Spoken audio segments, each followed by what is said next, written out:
Then all the animals wade in and gorge themselves on the rotting fruit.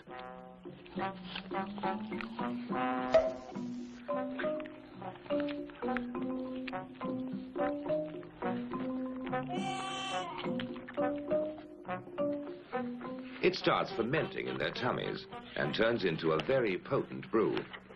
So on the way home, things start happening to them.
When night falls, there's peace again.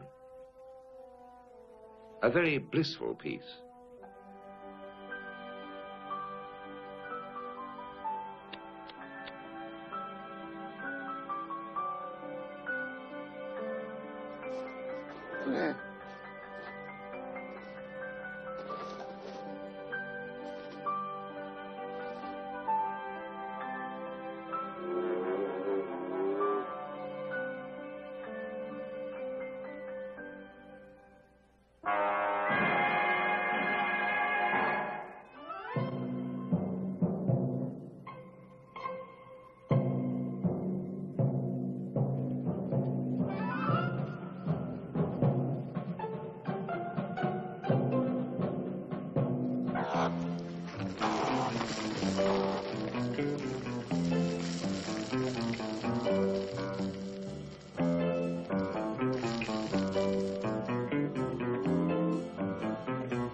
Of course, not everybody in the Kavango leads a wasteful life.